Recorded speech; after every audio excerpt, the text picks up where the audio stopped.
9 बज गए क्या? सोमवार की रात है, 9 बजे का वक्त है और radio Udaan a flight of life पर आप सुन रहे हैं आरजे हर्षदा के साथ the halcyon show. Episode 2 anxiety को आपने बहुत प्यार दिया, बहुत सारे रिव्यूज आए, कुछ स्पेशल कमेंट्स भी आए। Thank you all of you for pouring so much love to radio Udaan and the halcyon show. हर बार कुछ नया लाता है रेडियो उड़ान और मेंटल हेल्थ की अवेयरनेस के लिए हम हैं हमेशा तैयार। जैसा कि मेरा हमेशा ही कहना है कि साथ मिलकर हम कुछ भी कर सकते हैं, जरूरत है तो थोड़े हौसले और हिम्मत की। मेंटल हेल्थ एक बहुत जरूरी हिस्सा है आपकी जिंदगी का। कभी भी, कहीं भी, कैसे भी कोई बात सताए या जिंदगी का कोई राज समझ ना आए तो चले आइए रेडियो उड़ान के द हेल्सियन शो पर। आपके सवाल, आपके जवाब, आपके कमेंट्स एंड रिकमेंडेशंस मैं पढ़ती हूँ रेडियो उड़ान के फेसबुक पेज पर या इंस्टाग्राम पर, या आप मुझे ईमेल भी कर सकते हैं radioudan@gmail.com पर, या मैसेज करें 9463668196 पर। रेडियो उड़ान is available on all social media platforms। अगर आप YouTube पर मुझे रिपीट सुन रहे हैं तो नीचे कमेंट सेक्शन में जरूर बताइए अबाउट योर व्यूज। चलिए शुरू करते हैं शो द हेल्सियन शो। जैसे कि आपको पता है कि हमारे 4 सेगमेंट्स होते हैं।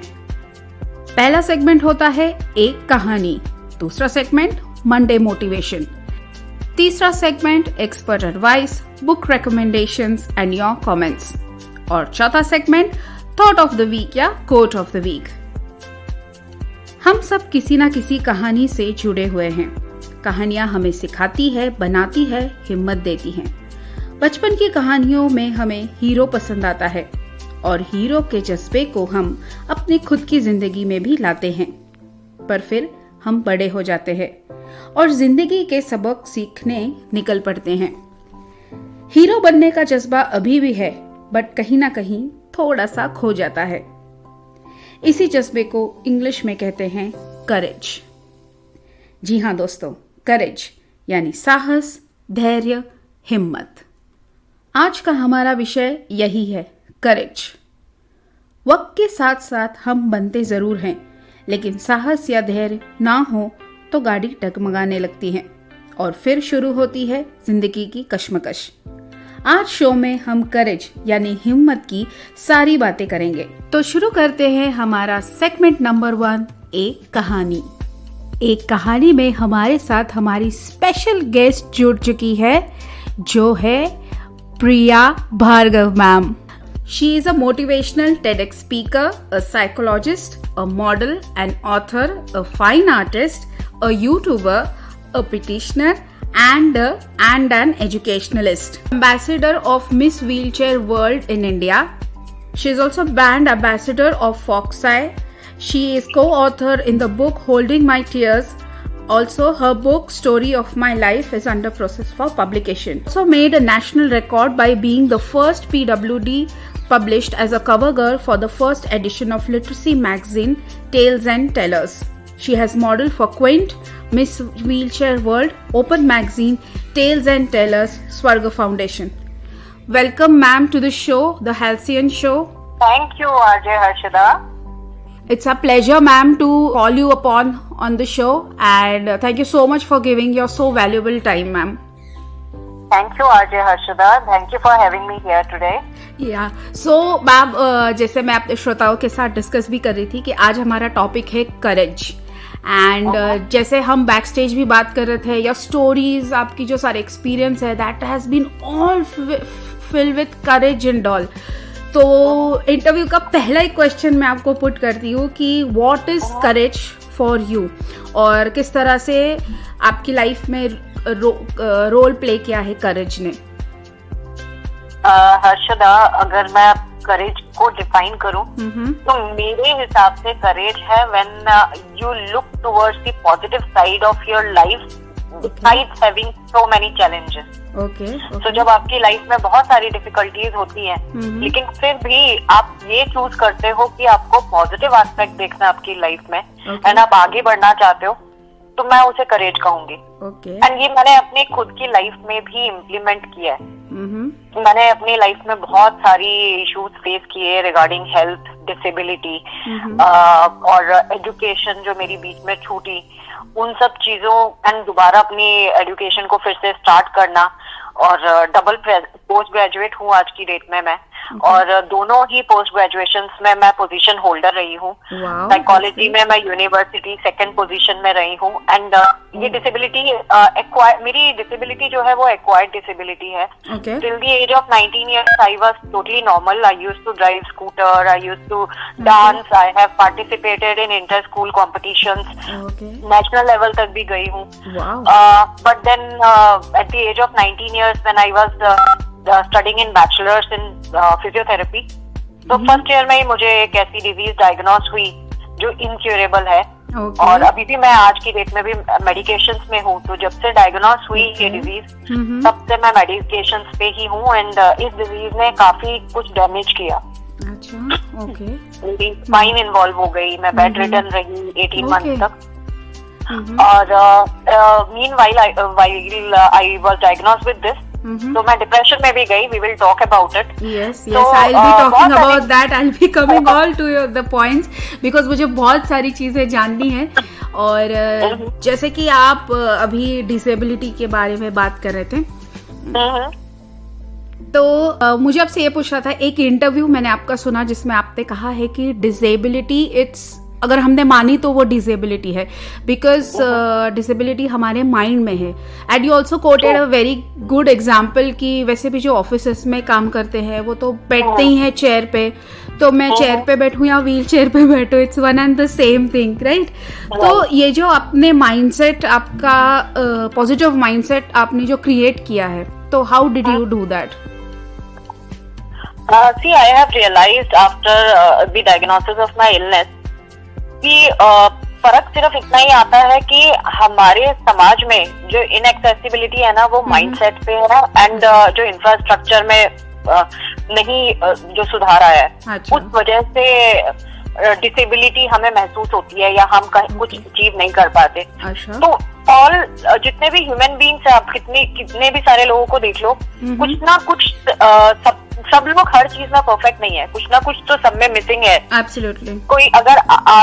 कोई आर्टिस्ट है तो वो आर्ट में अच्छा है, may be that person may not be good at mathematics, may be that person might not be good in sports. तो वो हमारी अलग अलग लेवल की स्किल्स होती है। तो कोई किसी में अच्छा होता है, कोई किसी में अच्छा होता है। तो जो जिसमें अच्छा नहीं है वो उसकी डिसेबिलिटी हुई ना। सिमिलरली अगर कोई फिजिकली डिसेबल है, यानी कि अगर वो फिजिकली कोई चीज नहीं कर पा रहा, मतलब उसमें वो चीज वो स्किल नहीं है because of certain issues, may be it can be injury, it can be congenital, कुछ भी हो सकता है किसी भी। बट देन वो पूरा तो डिसेबल नहीं है ना कि वो अपना दिमाग भी नहीं यूज कर सकता। तो हाउ कैन समबडी जज दैट पर्सन एज ये डिसेबल है? मतलब आप उसको उस चश्मे से देख रहे हो जो जायज नहीं है। आपने जैसे किसी का PWD नाम सुन लिया, पर्सन विद डिसेबिलिटी, आपका चश्मा बदल जाता है उसको देखने के लिए। आप उसको जज करने लगते हो कि वो मेंटली भी रिटार्डेड ही होगा, या वो ये काम नहीं कर पाएगा। ना पहले आ जाता है लोगों के जब वो उस चश्मे से देखने लगते हैं। चश्मे से देख ले रहे, करेक्ट। मैंने अपने फर्स्ट, जैसे आपने बताया, तो हमारा फर्स्ट जो एपिसोड था वो माइंडसेट पे था। तो यही मैं हमारे श्रोताओं को और जो भी मेंटल अवेयरनेस में है वो बताना चाहती थी कि आपके जो लेंसेज है वो आपको चेंज करने हैं माइंडसेट में। सो हमने क्वेश्चन 1 में भी जो मैंने पूछा आपसे, तो उसमें आपने जिक्र किया है एंजाइटी एंड डिप्रेशन का, कि you went through this anxiety and depression phase, और हमारा एपिसोड 2 एंजाइटी के बारे में ही था। तो please tell us about that journey, कि how did you overcome anxiety, depression, because back stage भी हम जब बात कर रहे थे तो you have gone through lot of things during your treatment, during your illness. There were lot of things जहाँ पे आपको ऐसा लगता था कि बस अब खत्म है, अब मैं छोड़ दूं, अब मैं गिव अप कर दूं। तो आपने इन सब चीजों को कैसे ओवरकम किया? अर्शिदा, यू नो, डिप्रेशन की का डायग्नोसिस मुझे हुआ था when I was diagnosed with autoimmune disease called lupus. Okay. तो बेसिकली इसको SLE कहते हैं, सिस्टेमिक लूपस एरिथेमेटोसस। ओके।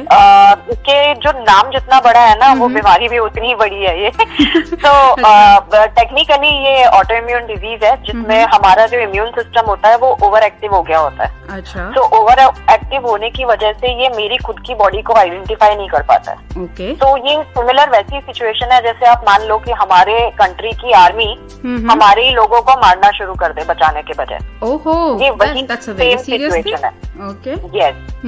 तो हुआ क्या कि जब डायग्नोस हुआ तो since I was a medical student my self, तो मैं बुक से पढ़ के जान गई थी कि मुझे हुआ क्या है। And I used to discuss with my doctors कि भाई क्या मेडिसिन है, इसका रोल क्या होगा, मेडिसिन क्या रोल प्ले करेगी। बट देन एक चीज पढ़ना और उसको आपके अंदर होना, ये दोनों चीजों में फर्क होता है। तो जब मुझे मेडिकेशन शुरू हुई और उसके साइड इफेक्ट शुरू होने लगे, I was put on steroids. तो जो स्टीरॉइड्स ही है जो मेरे इम्यून सिस्टम को है ना डाउन करता है। अच्छा। टेक्निकली मेडिकल साइंस में जब मेडिसिन दी जाती है तो मेडिसिन का रोल तो पता है कि वो इम्यून सिस्टम को डाउन करेगा, ठीक है, लेकिन वो किस लेवल तक डाउन करेगा ये तो डॉक्टर भी आइडेंटिफाई नहीं कर सकते। ओके। तो वो experiment trial and error method से दी जाती है। कभी ज्यादा दे दिया जाता है डोज जो स्टीरॉइड्स का है, तो जब ज्यादा दिया जाएगा मतलब इम्यून सिस्टम और ज्यादा कम हो जाएगा, जितना नॉर्मल होना चाहिए उससे भी कम हो जाएगा। तो you become prone to infection. Correct. तो अब मुझे जब ये मेडिसिन दी गई, hydroxychloroquine is another medicine which is given to me. तो अभी भी मैं कंज्यूम करती हूँ दोनों मेडिसिन, क्योंकि ये लाइलाज बीमारी है, इनक्यूरेबल है। अच्छा। तो ये दवाइयों पे ही मुझे डिपेंड रहना पड़ता है। अच्छा। तो इनिशियली जब ये डायग्नोस हुआ और जो मुझे पता चला, तो मैं मेडिकल की पढ़ाई करना, मोटी मोटी बुक्स पढ़ना, एंड देन आपको ये दवाइयाँ भी लेना, उनके साइड इफेक्ट्स भी सहना। I had lost so many hairs, मतलब मुझे मेथोट्रेक्सेट कीमोथेरेपेटिक ड्रग पे भी डाल दिया था मुझे। Methotrexate is one of them. तो कीमोथेरेपेटिक जो ड्रग्स होते हैं ना, उनसे हेयर लॉस होना बहुत स्वाभाविक है, बिकॉज बहुत गर्म दवाइयाँ होती हैं। अच्छा। मेरे बाल झड़ने लगे, मुझे उस कंडीशन में कॉलेज जाना पड़ता था, मुझे बुली किया जाता था कॉलेज में, और मजाक उड़ाया जाता था मेरा। तो मैं जब वॉक करती थी तो मेरी गेट भी चेंज होने लगी थी, मेरा वॉकिंग स्टाइल बदलने लगा था वीकनेस की वजह से। तो वो मुझे डिप्रेशन में डाल रहा था, because I was one of the rank holders in my college. तो मेरे एनाटॉमी जैसे सब्जेक्ट में 92, 95 इस तरह से आउट ऑफ 100 में स्कोर करती थी।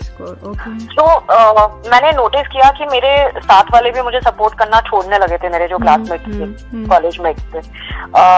मे बी उन्होंने पता नहीं कैसे मुझे डिस्क्रिमिनेट करना शुरू कर दिया।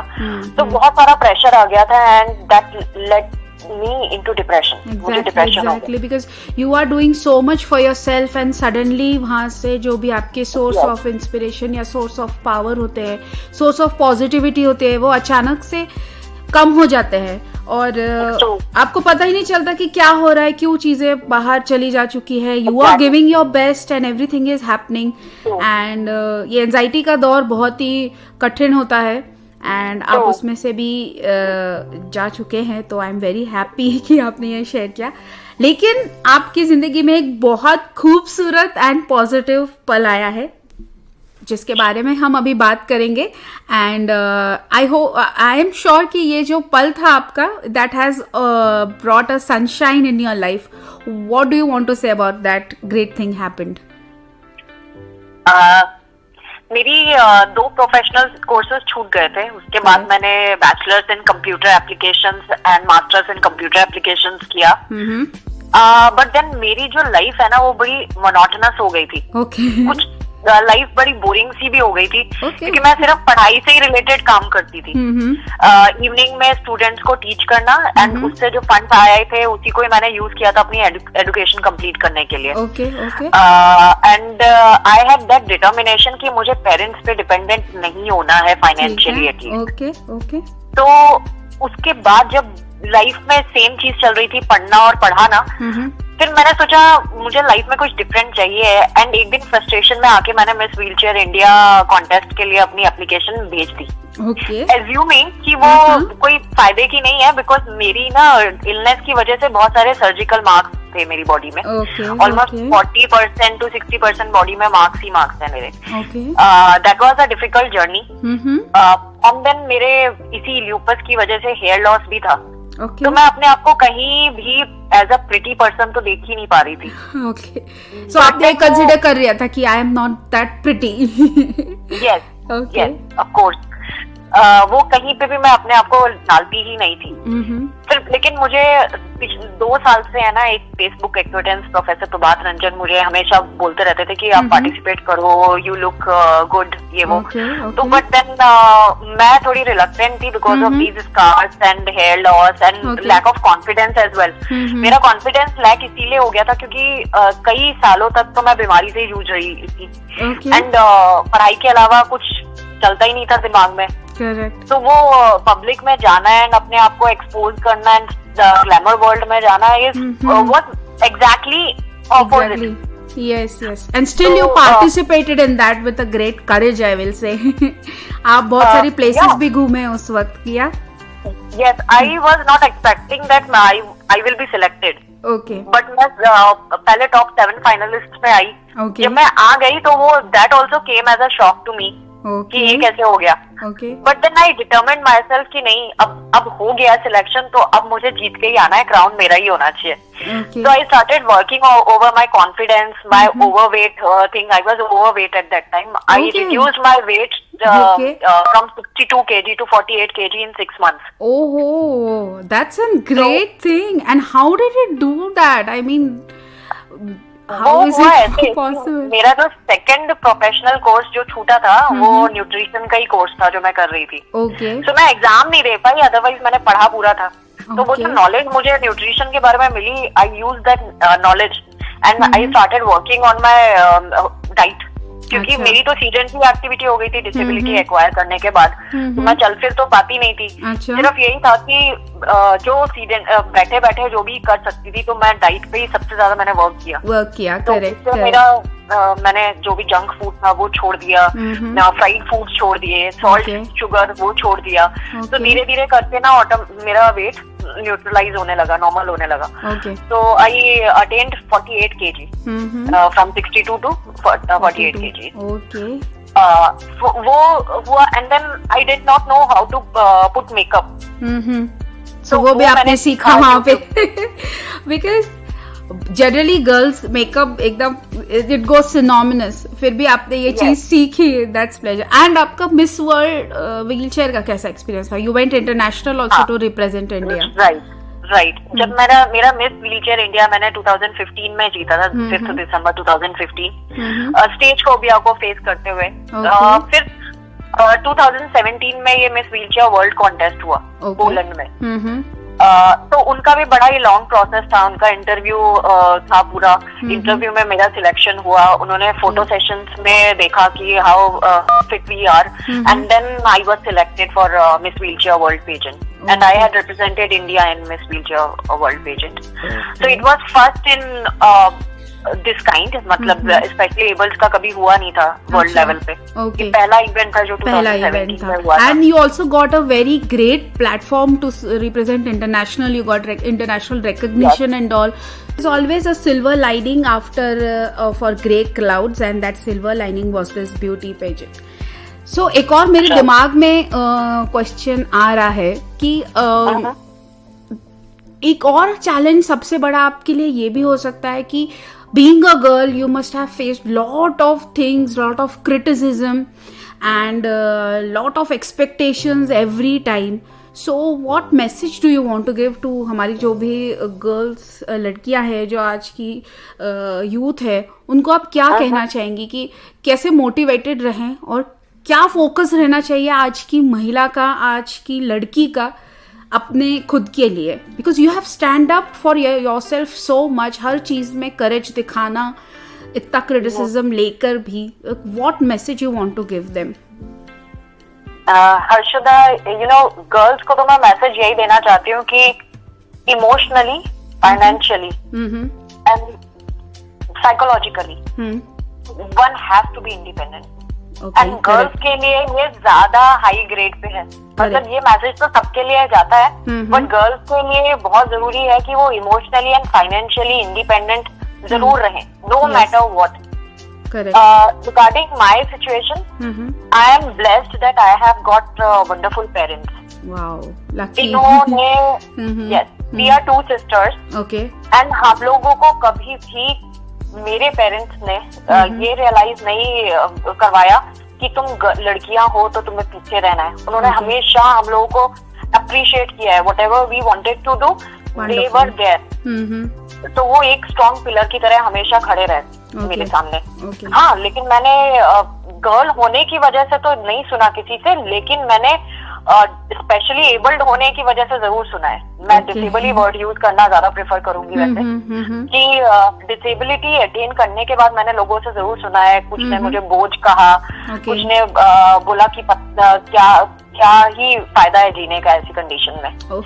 तो बड़ा मन दुखता होगा ऐसे, ज्यादा अच्छा था. यार बड़ा मन दुखता होगा ऐसे सब चीजें सुन के. बिकॉज़ शुरू में जरूर मैं डिसहार्टेंड होती थी जब तक मेरी अचीवमेंट नहीं थी लाइफ में. जब तक मैं सिर्फ एजुकेशनली ही अचीव कर रही थी चीजें. बट मिस इंडिया के बाद जिंदगी बदल गई मेरी. मैंने लाइफ को पॉजिटिव एस्पेक्ट में देखना ज्यादा शुरू कर दिया.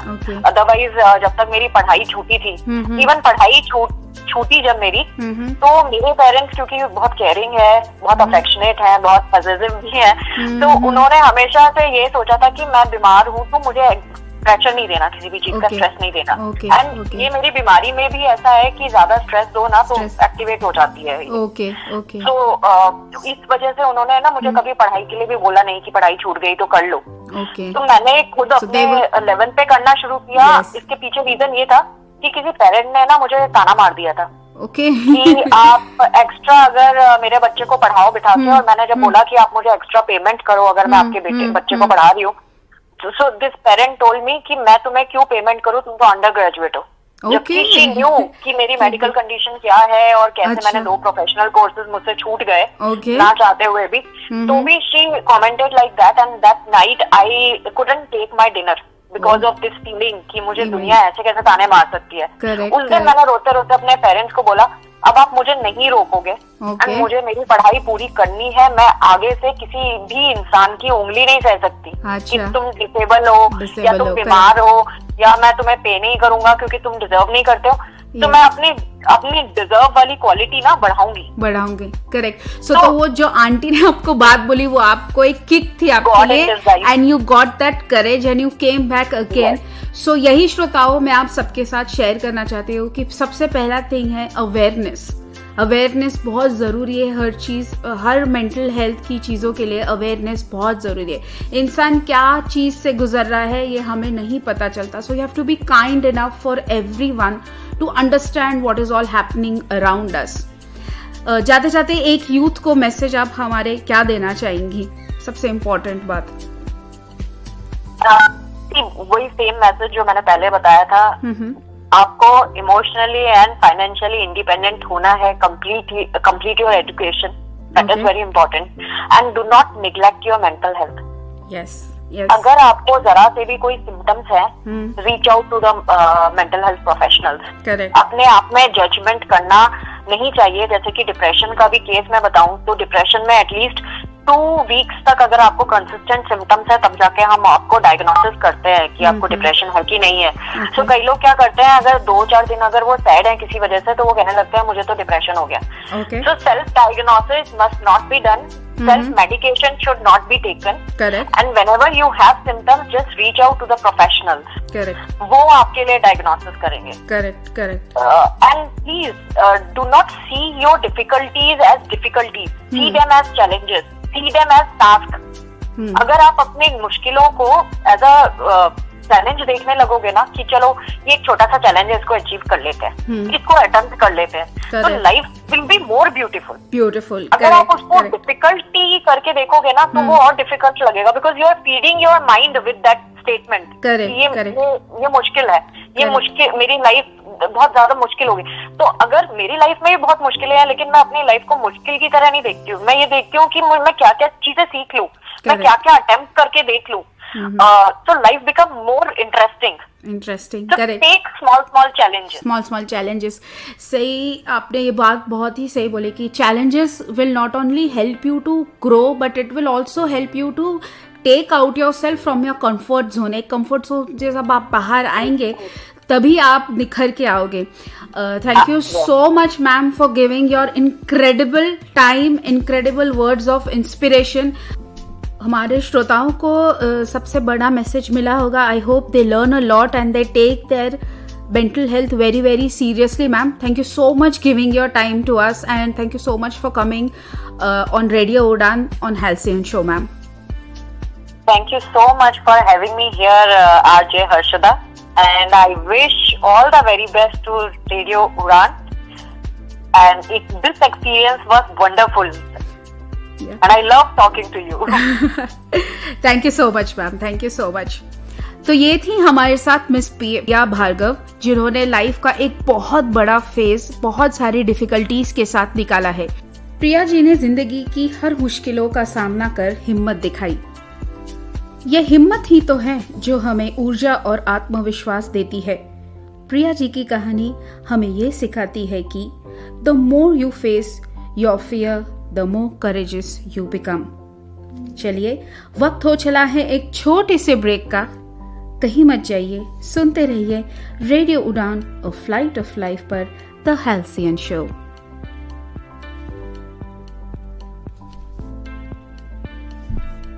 हेलो, मैं हूं Danish Mahajan. Hi, I am Divya Sharma. Hello, this is Meenal Singhvi. Hi, this is RJ Naresh. नमस्कार, मैं हूं पुनीत सोनी। हम आ रहे हैं गुड़गांव में रेडियो उड़ान कन्वेंशन और उड़ान आइडल के ग्रैंड फिनाले के लिए। हमें रहेगा आपका इंतजार, और आज ही रजिस्टर करें www.radioudan.com पर। हाय, मैं हूँ आदा शर्मा और आप सुन रहे हैं radio Udaan a flight of life. Sahir Ludhianvi ji को याद किया है मैंने। वो कहते हैं, 1000 बरक गिरे लाख आंधियां उठे, 1000 बरक गिरे लाख आंधियां उठे, वो फूल खिल के ही रहेंगे जो खिलने वाले हैं।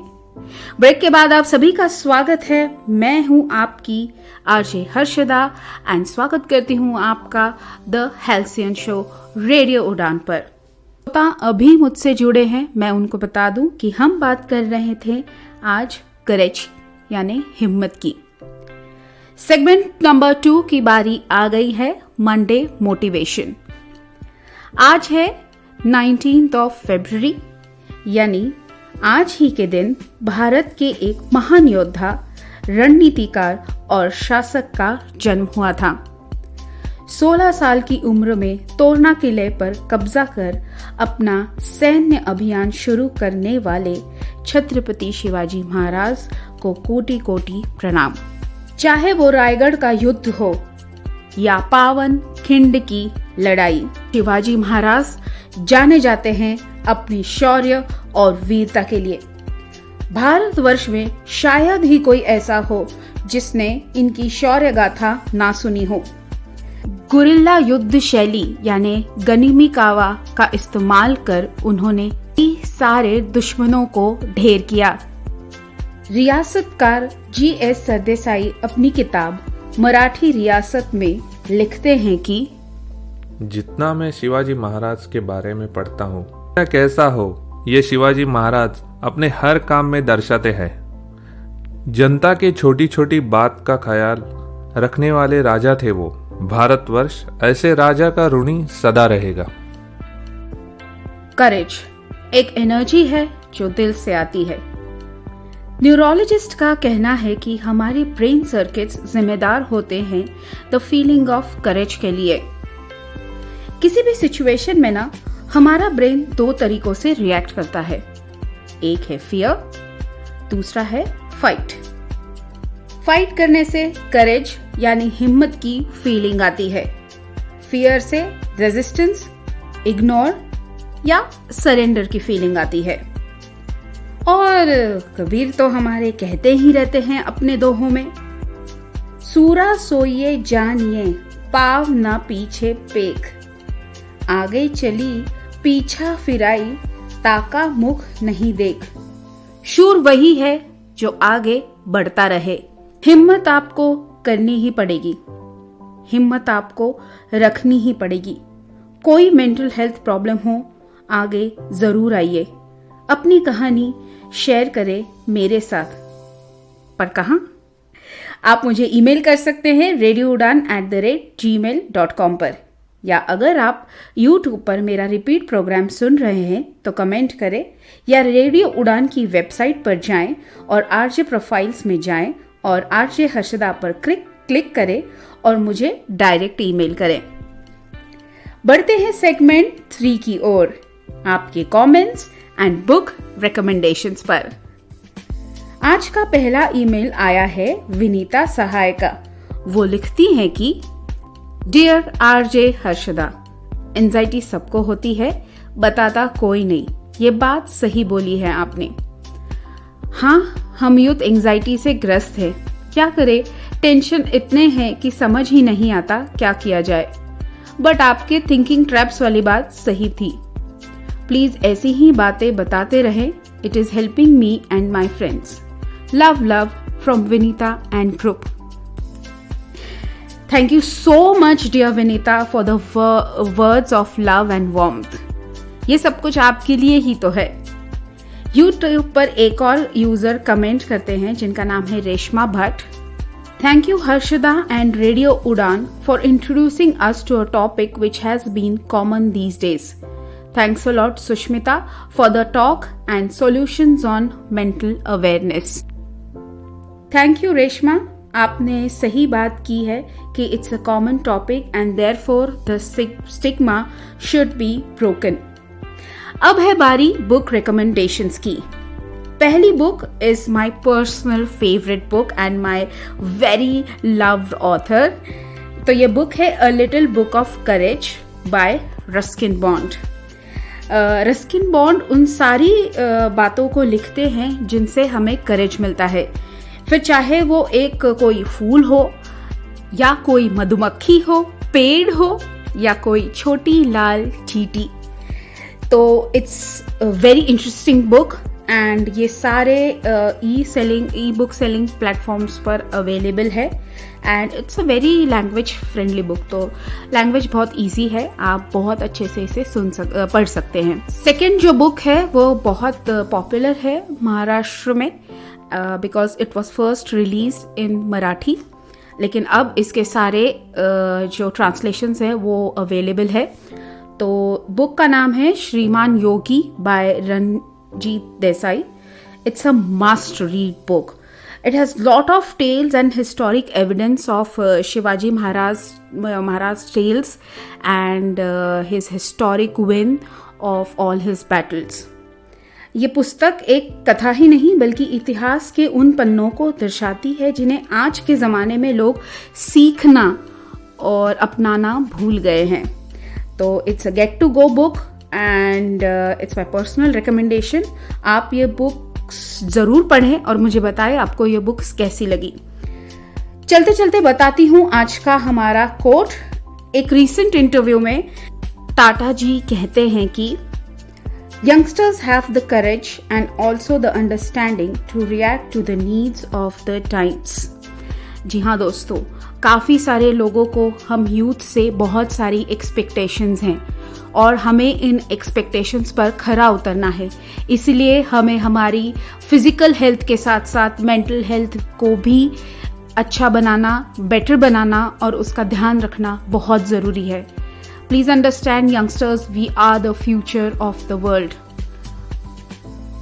इसी के साथ लेती हूँ आपसे विदा, बट जाते जाते बताती हूँ कि keep listening and keep enjoying. This is RJ Harshada waving you with love and warmth from the Halcyon Show only on Radio Udan, a flight of life.